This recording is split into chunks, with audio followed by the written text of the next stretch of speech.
Bismillahirrahmanirrahim. Qala al-musannif rahimahullah ta'ala wa nafa'ana bihi wa bi 'ulumihi fid dharain. Al-khamis wal 'ishrun. Hadis yang ke-25. An Nabi Musa radhiyallahu anhu an Nabi sallallahu alaihi wasallam qala ala kulli muslimin sadaqatun. Qala ara'aita in lam yajid. Qala ya'malu bi yadayhi fayanfa'u nafsahu wa yatasaddaqu. Qala ara'aita in lam yastati'. Qala yu'inu dhal hajati al-malhufa. Qala ara'aita in lam yastati'. Qala ya'muru bil ma'rufi aw bil khairi. Qala ara'aita in lam yaf'al.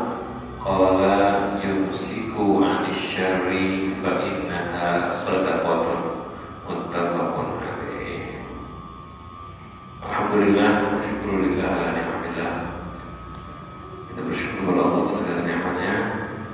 Kembali kita berkumpul bersama-sama melanjutkan membaca kitab Riyadhus Shalihin sampai kepada hadis 25 pada bab penjelasan banyaknya cara berbuat baik, kathratut turuqi al-khairi, banyaknya jalan-jalan ataupun cara-cara berbuat baik.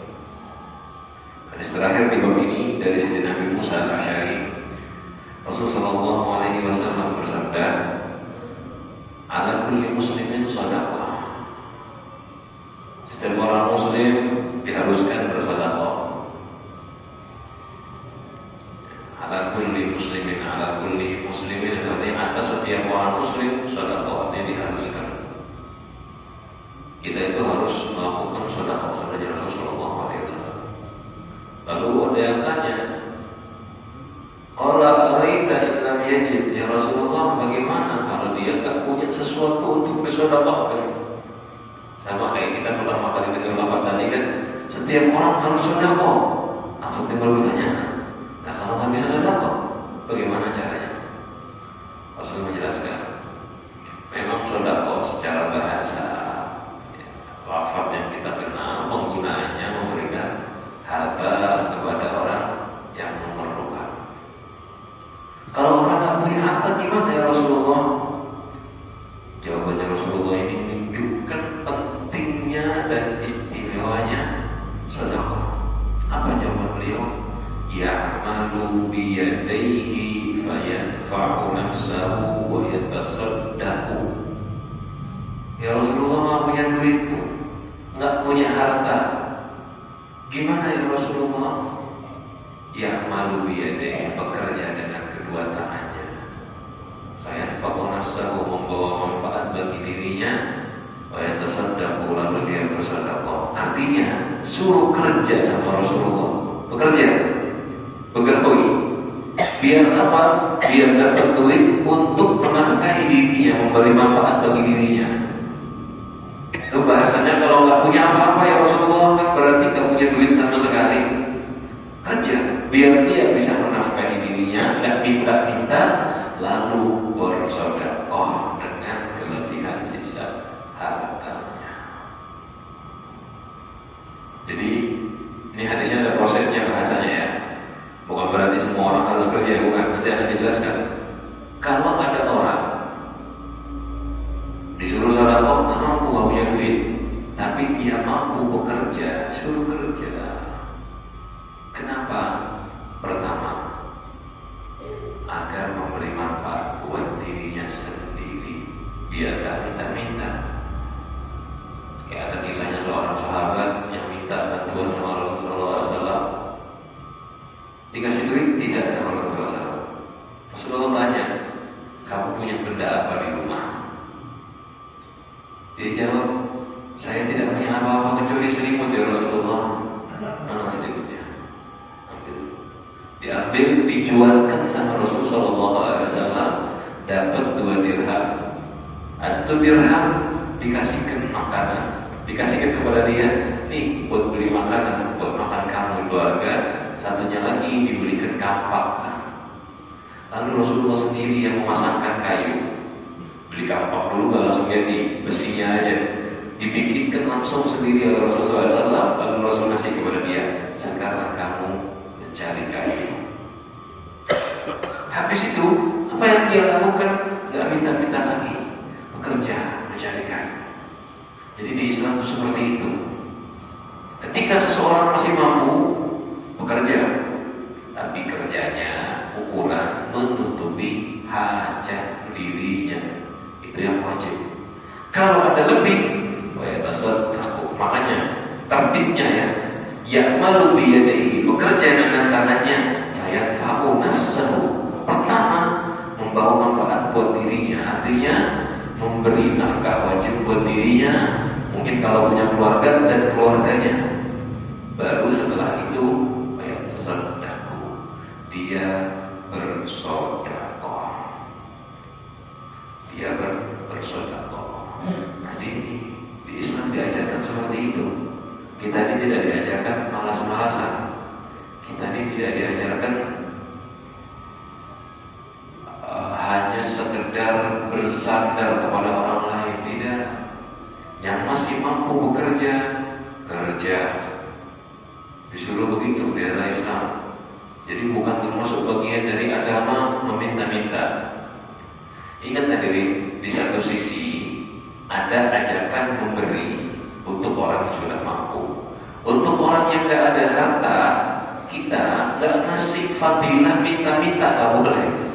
Di Islam tuh adanya ajakan memberi sedekah, bukan ajakan meminta-minta. Makanya minta-minta itu dilarang di agama kita. Meminta-minta itu bukan termasuk bagian dari agama. Kalau ajakan untuk memberi memang disebarluaskan. Untuk yang nggak ada harta, ajakan kepada dia bukan cari sedekah, tetapi apa? Disuruh berusaha dengan usaha zahir, tapi ia tidak berlebihan, agar memberi manfaat bagi dirinya, dan nanti kalau ada lebihan sedekah. Nah, di sini kembali kita membahas pembahasan sedekahnya khususnya. Jadi kalau ada orang yang punya duit, dia bisa kerja, sekedar kerja dan suruh kerja, dapat duit, sedekahkan kelebihan hartanya. Seperti kisah yang sudah kita bahas, kisahnya dua orang yang dengar hadis Rasulullah SAW, khudh min amwalihim sadaqatan tutahhiruhum, tutahhiruhum biha wa tuzakkihim. Wahai Muhammad, ambil dari harta mereka sedekah, mensucikan mereka dan membersihkan mereka. Akhirnya sahabat pada ngasih sedekah, kumpulkan sedekahnya di satu tempat bersama Rasulullah SAW. Ada satu orang yang nggak punya duit, nggak punya harta, dan banyak sahabat banyak yang nggak punya harta, nggak punya duit. Apa yang mereka lakukan? Kunna nuhamil, kita angkat barang jadi kuli. Bahasa kita, kuli kan yang angkat barang. Kita ke pasar, kita ke sini angkat barang, biar dapat ujroh, dapat bayaran, digunakan untuk sedekah. Jadi sebagian sahabat itu kerjaannya iktikaf di masjidnya Rasul. Makan, ya tergantung. Kalau ada makanan makan, kalau nggak ada yang puasa. Duit jangan harap ada duit. Baju aja cuma punya satu yang dipakai. Begitu saja. Gak punya apa-apa. Tapi saat ada perintah sedekah, mereka bekerja. Salah satunya ada yang bekerja angkat air atau ngambil air, dapat kurma 2 sok, gajinya dapat kurma 2 sok. Ya 2 sok atau 1 sok, 2 sok. 2 sok itu kalau 2 sok mungkin kita sekitar 5 kiloan. Dapat gaji kurma gitu. Separuh dibuat keluarganya, separuh diberikan kepada Rasul Sallallahu Alaihi Wasallam. Kenapa? Mengejar fadilah sedekah. Ini ya fadilahnya sedekah. Sampai seperti itu sahabat semangatnya. Lalu di hadis tersebut tanya lagi, ya Rasulullah, ra'aita in lam yastati'. Ya Rasulullah, kan saking besarnya sedekah disuruh kerja. Ini bagaimana ya Rasulullah, orangnya nggak bisa bekerja. sudah tua, sakit, atau apalah udur, dia nggak bisa memenuhi. Karena ada yang seperti ini, dia nggak punya duit, suruh sedekah, nggak bisa. Ayo kerja, biar bisa sedekah, nggak bisa bekerja ya Rasulullah. Kerja nggak bisa, udah tua, atau ada udur. Apa jawabannya Rasulullah? Yu'inu dzal hajatil malhufa. Kalau nggak bisa sedekah untuk pemberian, yu'inu menolong dzal hajat, orang yang punya hajat, malhuf yang benar-benar memerlukan, yang kepepet, yang kesulitan. Tolong orang yang punya hajat, yang memerlukan. Jadi menolong orang walaupun bukan dengan duit masuk kategori sedekah. Ada orang apa misal memerlukan bantuan di rumahnya, bantu. Ada orang mau memperbaiki barang nggak bisa, biar mengerti caranya, bantu. Apapun yang bisa biar kerjakan, bantu orang lain. Itu pengganti dari sedekah harta. Malah yang kedua ini kadang-kadang bisa jadi lebih mulia daripada sedekah harta. Kalau sedekah duit itu bagi yang punya duit banyak, gampang.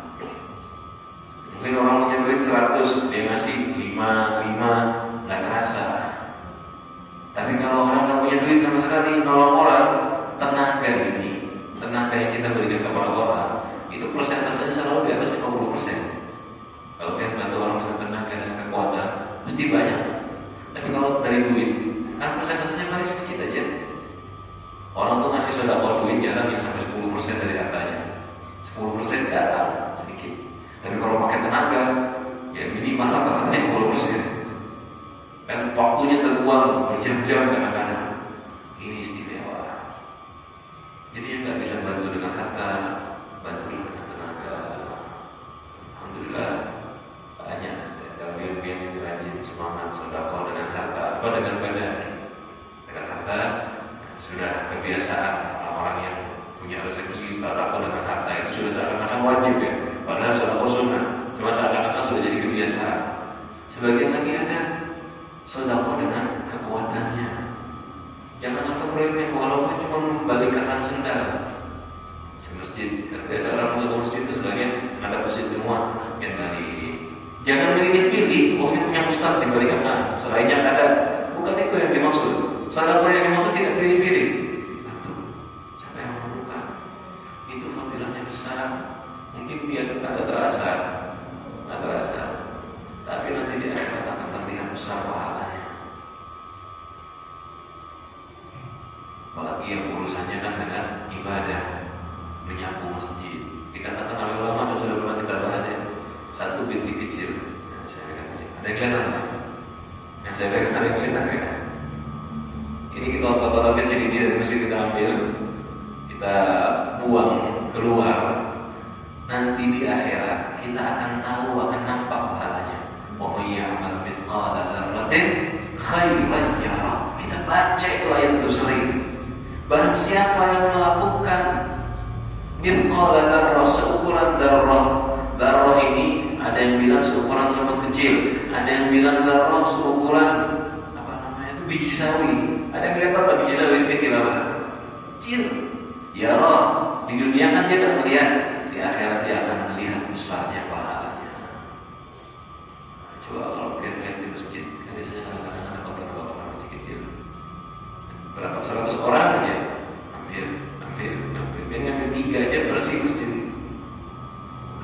Jangan anggap remeh, walaupun yang kecil, apalagi membantu yang bentuk besar. Seharian bersih-bersih masjid, ada acara di masjid, kerja bakti. Alhamdulillah di lingkungan kita ini, alhamdulillah orang-orang yang baik semangat membentuk masjid. Mudah-mudahan istiqomah. Yang belum bisa, mudah-mudahan diberikan taufik oleh Allah Subhanahu wa Ta'ala. Tolong orang lain ya, tolong orang lain. Apalagi kalau dia tetangga-tetangga ada yang sudah agak tua, sakit, perlu bantuan, ya, perlu bantuan dengan badan, tolong mereka.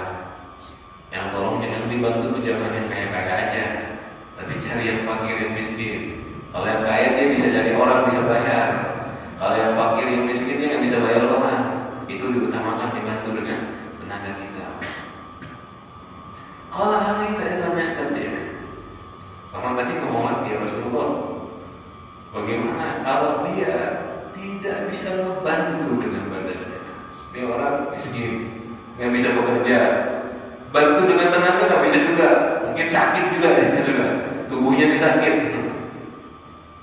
Karena ada kan, alhamdulillah, nggak punya duit, kerja nggak bisa, badannya lemah, nggak bisa nolong orang dengan tenaganya. Sahabat tanya, kalau orang kayak gini gimana ya Rasulullah? Rasul bilang, ya'muru bil ma'rufi awil khairi. Ini terakhir sebetulnya. Memerintahkan ngajak kebaikan, ya awil khair sama aja, ma'ruf awil khair itu sama aja. Mengajak kebaikan, mengajak untuk melakukan kebaikan, atau pemahamannya mengajak meninggalkan keburukan. Gak bisa bantu dengan tenaga, minimal amar ma'ruf nahi munkar. Ini terakhir sudah. Kalau nggak bisa tenaga saya juga lemah. Saya nih angkat barang nggak bisa. Mau balik akan sendal bisa, nunduk aja 3 bulan sakit bisa. Saya aja harus dibalikkan sendalnya. Mau nunduk sakit, naudzubillah, mudah-mudahan semuanya sehat. Bisa sudah, dianya sendiri sakit susah, nolong orang nggak bisa dengan badannya. Apa yang terakhir? Ini sebetulnya terakhir tapi paling hebat. Terakhir tapi paling hebat pahalanya. Apa itu? Ya'muru bil ma'rufi awil khair. Ngajak kebaikan. Kalau ini semua orang bisa. Mau kaya, mau miskin, mau sehat, mau sakit, semua bisa. Amar ma'ruf nahi munkar. Amar ma'ruf nahi munkar itu bukan ceramah panjang lebar. Itu bagian dari amar ma'ruf nahi munkar. Amar ma'ruf nahi munkar itu bukan cuma sekedar baca kitab kayak gini. Ini bagian dari amar ma'ruf nahi munkar. Amar ma'ruf nahi munkar itu luas. Kalau yang segi dari lisan, ya dia ngomong, ayo Pak, sholat, ayo ke masjid yuk, atau memberitahu hadirin, kasih tahu temannya, tahu lah ya, di masjid itu ada pengajian. Itu termasuk bagian dari amar ma'ruf nahi munkar. Jangankan sama orang lain, sama keluarga kita sendiri, amar ma'ruf nahi munkar itu ditulis catatan pahala. Jangankan sama orang di luar, sama keluarga kita dapat pahala amar ma'ruf nahi munkar. Itu yang pakai lisan. Belum lagi amar ma'ruf nahi munkar pakai hal, pakai keadaan. Kekawanannya dudukan misalnya, semuanya pakai selawar pendek, auratnya terbuka. Dia datang pakai sarung kopiah. Assalamualaikum, ikut duduk. Memang nanti kalau orang di awal-awal dibilang soalim pasti begitu. Tapi jangan mikirin omongan orang. Di awal orang kaget, tapi lama-kelamaan, memang sini pakaiannya kayak gitu. Jadi orang tuh melihat dia udah pakainya dia kayak gitu. Kasih contoh, pakai yang rapi tutup auratnya. Itu termasuk amar ma'ruf nahi munkar. Amar ma'ruf nahi munkar itu bisa dengan lisan, bisa dengan hal, dengan keadaan. Itu termasuk. Atau menyebarkan pesan-pesan agama dari handphone, karena ada itu sekarang. Sebarkan, dapat hadis, sebarkan terjemahannya, dituliskan, dapat ilmu, bagikan, sebarkan. Itu bagian dari amar ma'ruf nahi munkar. Dan memang begitu. Ulama pun pada hakikatnya copy paste. Sama.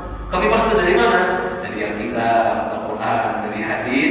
Dia copy sabdanya Rasul, dia sampaikan. Dia copy omongannya ulama, dia sampaikan. Sekarang kita copy pastenya dari handphone, copy tulisan orang, disebarkan. Cuman kalau untuk handphone hati-hati, pastikan rujukannya. Ulama pun copy paste ya dari Al-Quran, dari hadis, dari kitab-kitab yang mu'tamadah, yang bisa dijadikan pegangan. Gak ada ulama nyampaikan ilmu dari mana? Baca Quran, ya sesat. Ulama baca ilmu dari mana? dari berita di internet nggak boleh. Kenapa? Harus ada rujukan yang benar. Kita pun begitu yang menulis-nulis handphone. Perhatikan hadirin. Soalnya itu bahaya ya. Pahalanya besar jelas kalau benar penyebarannya. Tapi kalau menyebarkan hadis palsu, banyak bertebaran itu hadis-hadis yang palsu. Ya, hadis-hadis palsu. Nggak ada, bukan hadis yang Rasulullah SAW. Cuma karena asyik didengarkan, karena hebat, tertulis. Ini bahaya. Contohnya, man akala badinjan dakhala jannah. Pernah dengar? Barang siapa yang makan terong masuk surga. Ini yang ngomong ini itu kan jualan terong. Biar terongnya laku ngomong qala Rasulullah sallallahu alaihi wasallam. Itu ada di hadis. Cuman hadis seperti ini udah jelas-jelas kelihatan. Jadi bahkan ada lagi itu hadis, ada sampai ada kitab namanya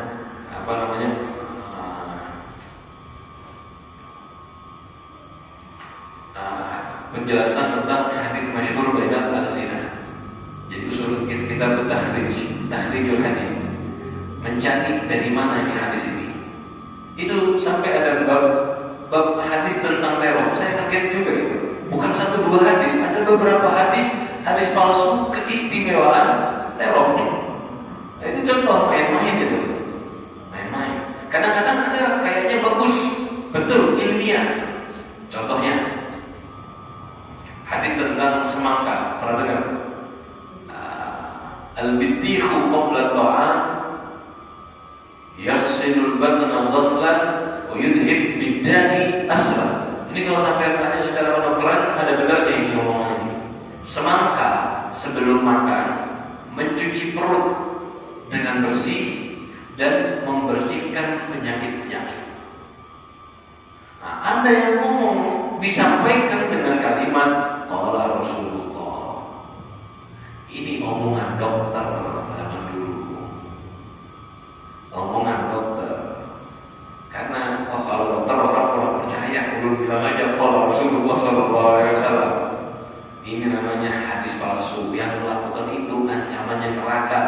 Man kadzdzaba alayya muta'ammidan falyatabawwa maq'adahu minan nar. Yang bohong atas aku dengan sengaja, maka persiapkanlah tempat duduknya dari api neraka. Loh, itu omongan yang tadi yang terakhir tentang semangka. Betul ya?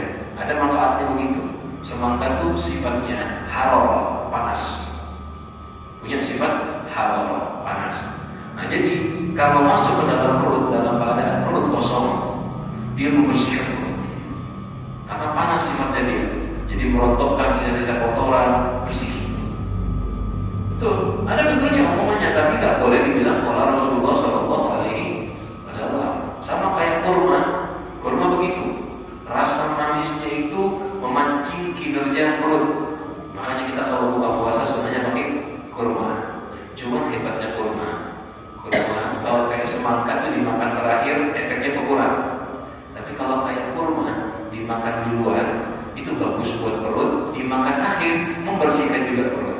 Jadi dia tidak panas dan tidak dingin. Jadi dia dapat dua-duanya.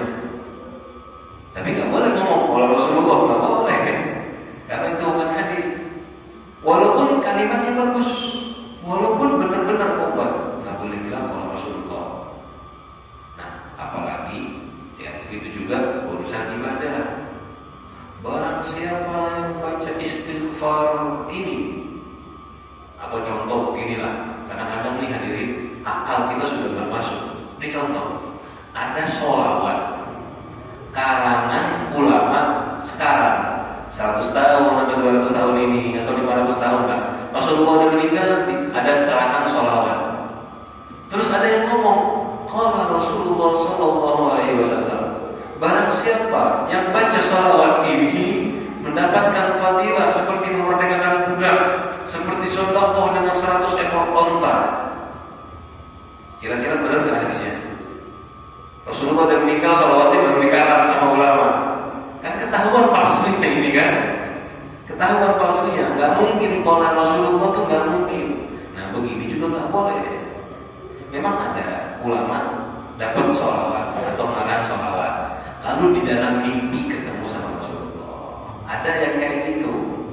Tadi malam saya mimpi sama Rasulullah. Rasulullah bilang pahalanya baca sholawat ini sekian. Nah itu tulisnya jangan kalau Rasulullah, nggak boleh kalau Rasulullah. Cerita saya mimpi, begitu nggak apa-apa. Kalau ngomong kalau Rasulullah masuk dalam kategori mendustakan sabda Rasul Shallallahu Alaihi Wasallam. Nah, jadi perhatikan ya, amal baik pun juga sama, nggak boleh kita nisbatkan kepada Rasulullah sembarangan. Yang jujur, yang jelas. Dan ulama tuh nggak ada yang ngarang, yang berbohong. Kalau ada yang berbohong, langsung dicoret, disebutkan matrukul hadis, hadisnya ditinggalkan. Ini kembali ke pembahasan kita. Maaf ya, keluar sedikit dari pembahasan. Apa hubungannya dengan bab ini? Karena amar ma'ruf nahi munkar perlu rujukan yang benar. Jangan sembarangan rujukan. Makanya kadang-kadang ada yang tersesat dan membahayakan orang lain. Kenapa?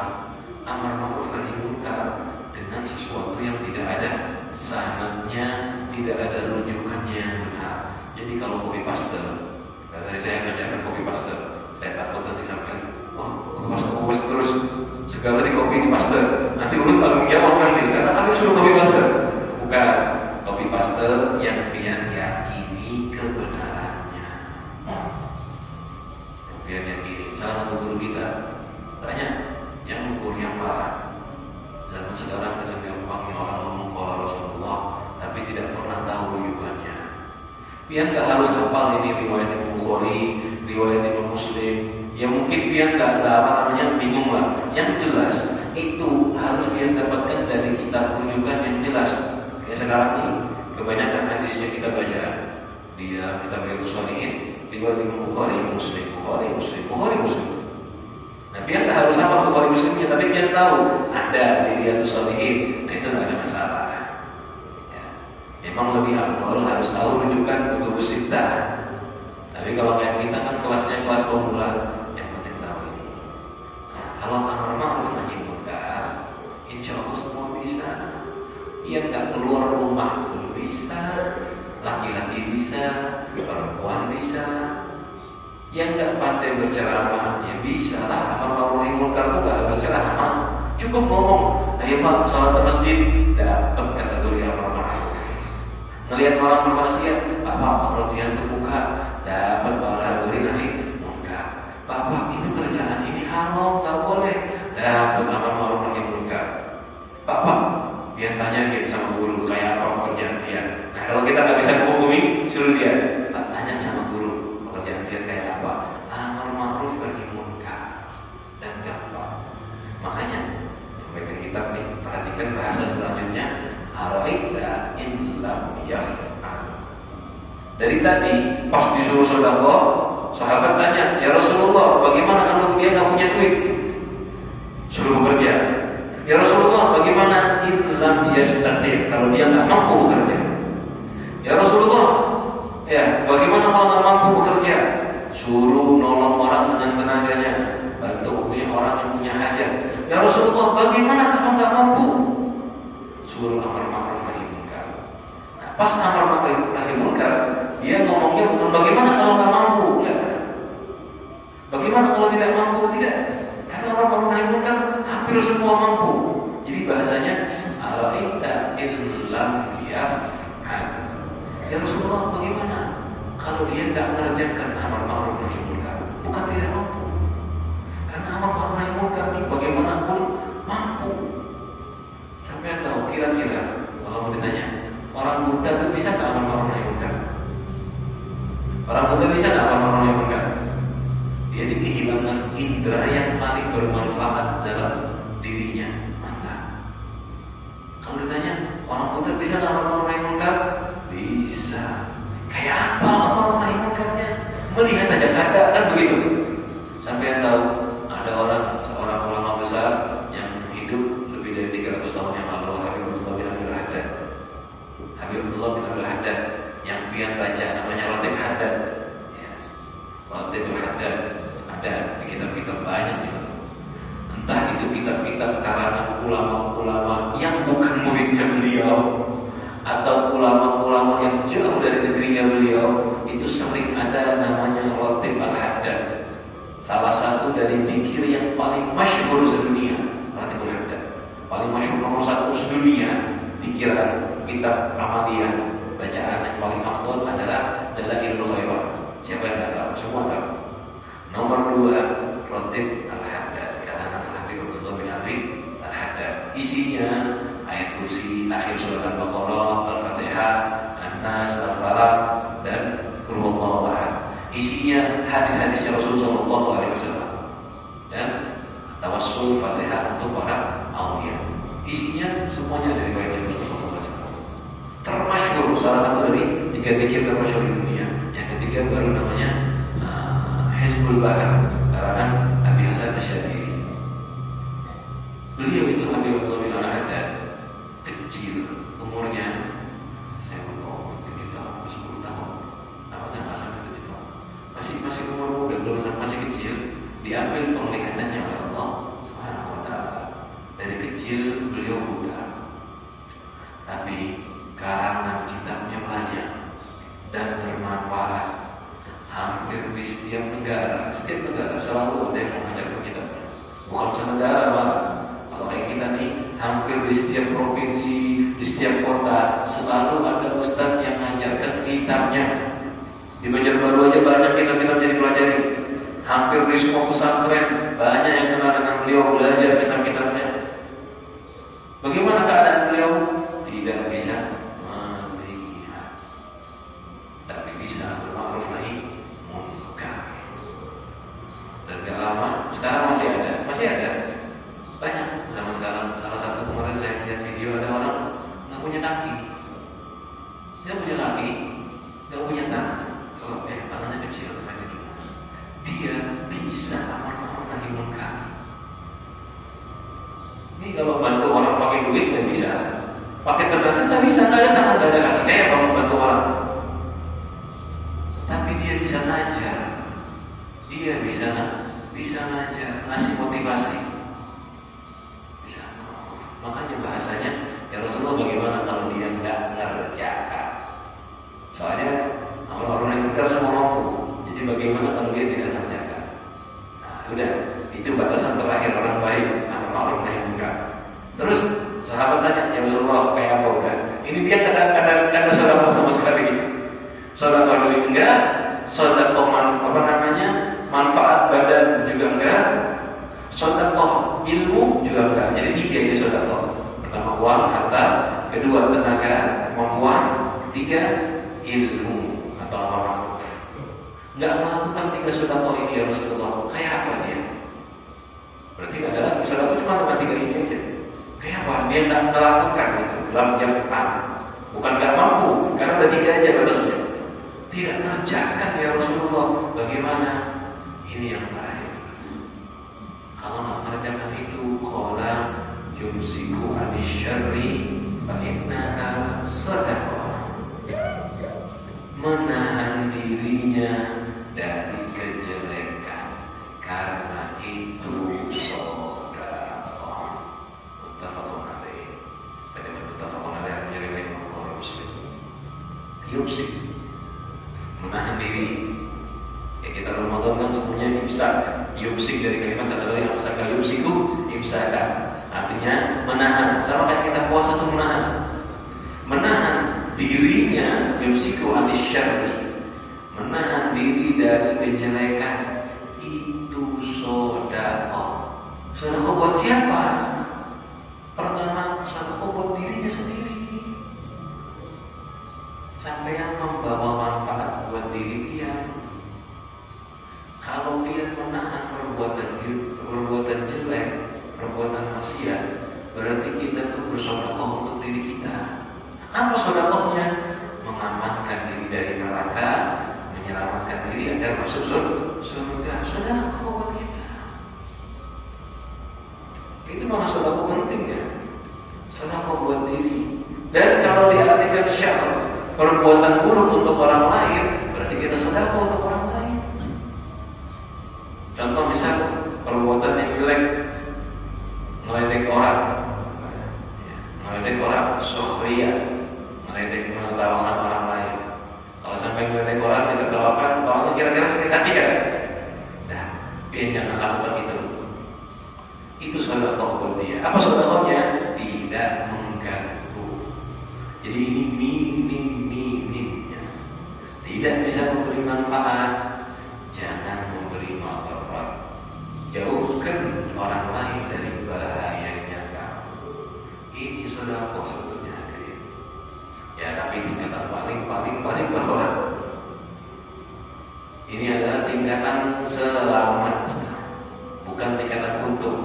Kalau yang tiga tadi, ilmu, apa ma'ruf, naik lagi, bantu dengan tenaga, naik lagi, bantu dengan harta, ini dapat manfaat. Tingkatan orang-orang yang faiz, beruntung. Kalau tingkatan terakhir, kadang ganggu orang, ini tingkatan orang yang selamat. Imam Ghazali mengatakan dalam kitabnya Bidayatul Hidayah, kalau kamu tidak bisa menjadi golongan orang-orang yang beruntung, fala aqalla minas salamah, jangan sampai di bawahnya selamat.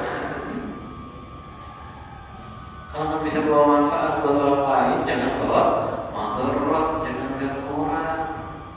Orang yang bawa manfaat dengan tiga hal ini diibaratkan sebagai malaikat. Kalau dia melakukan salah satu dari tiga hal ini, yang mana yang dia bisa? Syukur-syukur dia bisa tiga-tiganya. Sedekah iya, bantu dengan tenaga iya, nyampaikan ilmu iya. Wah, ini sudah orang paling mulia di dunia. Bisa tiga-tiganya.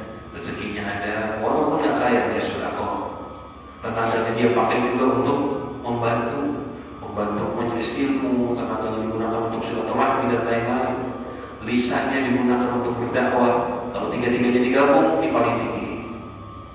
Nomor dua, yang pilih salah satu. Ya, pilih salah satu dari tiga hal ini. Nggak bisa tiga hal ini.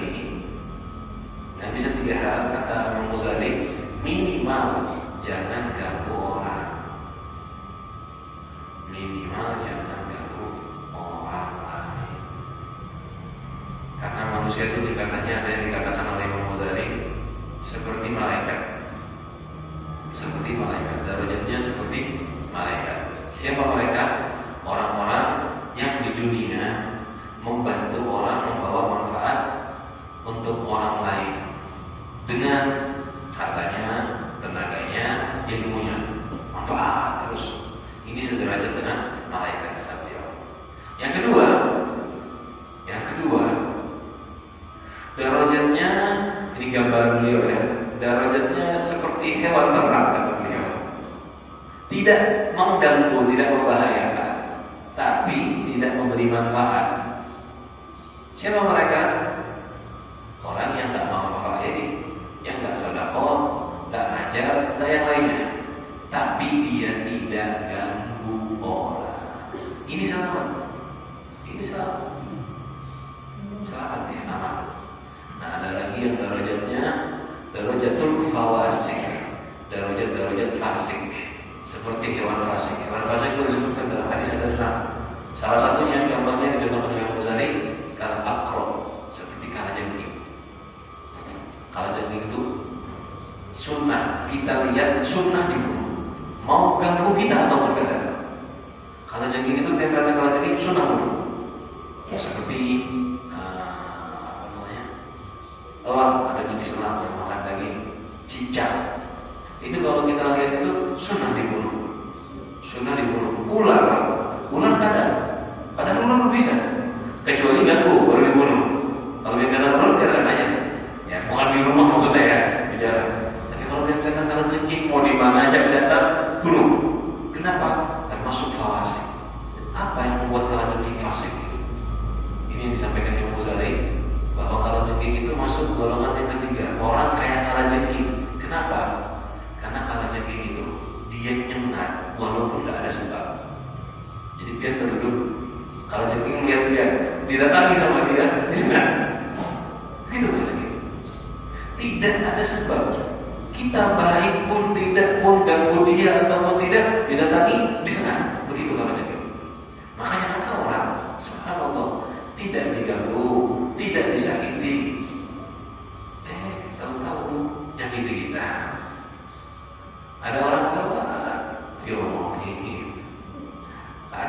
salah, nggak salah ya, ada orang apa nggak dibahas. Jadi lisannya ini ibarat kata seperti ekor kalajengking tajam. Orang baik aja dilibahin, apalagi orang jelek. Dikit-dikit sakiti orang, dikit-dikit caci orang, dikit-dikit maki orang. Ada yang pakai lisannya, ada yang pakai tangannya mukul, ada yang pakai kakinya nyakitin. Nggak dia apa-apain, mengganggu. Nah ini udara yang paling buruk ini. Ini yang kayak gini. Walaupun dia punya ilmu banyak, sodako dengan harta, sodako dengan duit, tapi masih seperti kalajengking tadi, itu sodakonya nggak ada manfaatnya, ilmunya nggak bermanfaat. Semuanya habis dimakan perbuatan buruknya tadi. Ya. Yang menyakiti orang dengan bisa mengambil hartanya, mengambil kehormatannya dengan dicaci dimaki, walaupun dia banyak sodako, di akhirat amal baiknya habis. Kemana? Diberikan kepada orang-orang yang dia sakiti, yang dia baik, dan dia rendah di dunia maupun di akhirat di hadapan Allah Subhanahu wa Ta'ala. Nah hadirin, ini hadis terakhir di bab ini dan sangat istimewa ya. Jadi termasuk sodako, saking gampangnya amal baik di Islam. Apa itu sodako yang paling minim? Jangan ganggu orang. Kayak Ramadan ini, kalau biar nggak bisa jaga lisan, biar nggak bisa jaga lisan, siang-siang nggak bisa ngakiti orang, suruh guling sama ulama, tidur malam, begadang karena bisa makan, siang tidur. Kenapa? Satu, mengurangi lapar. Dua, tidak mengganggu orang lain.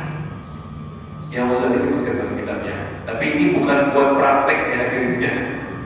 Seandainya ada orang, kalau dia bangun, dia nggak bisa mencegah dirinya maksiat.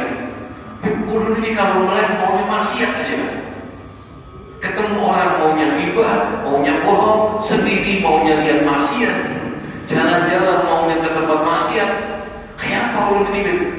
Dinasihati, ditegur, kata kawabib, berjalan sama guru, gurunya mau ngajaki maksiat. Bisa, ada orang udah keterlaluan kayak gini, nggak bisa dibawa kepada kebaikan. Bagaimana caranya? Imam Ghazali bilang, "Waliyu'attir hayatahu bin-naum." Itu bahasa Imam Ghazali. Habiskan hidupnya, kosongkan hidupnya dengan tidur. Bangun, sholat, tidur lagi. Ini harus diobat tidur yang banyak orang kayak gini. Bangun, minum obat tidur lagi. Bangun, tidur lagi. Kenapa? Daripada maksiat, mending tidur. Bahasa Imam Ghazali, itu dari Imam Ghazali dengan tawadunya beliau ya. Kalau kita nggak bisa dapat manfaat, minim-minimnya jangan bawa mudarat kata beliau. Dan itu paling ambilnya keadaan kita sekarang, kata Imam Ghazali. Dan benar ya. Sekarang ini paling bagusnya keadaan kita ngapain? Tidur. Ke masjid masih ria.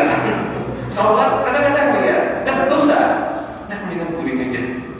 Tapi ini bukan buat dipraktekkan, nanti bubar majelis semua guling terus tiap hari kan. Ini cuma gambaran aja bahwa kadang-kadang diam itu nggak berinteraksi dengan orang lain itu lebih afdal. Memang akhir zaman kita tuh lebih bagus banyak-banyak di rumah, jangan banyak interaksi dengan orang, secukupnya saja. Kenapa? Takutnya terjerumus dalam ghibah, bohong, menipu, menyakiti orang lain. Mudah-mudahan kita semua dijaga selalu oleh Allah Subhanahu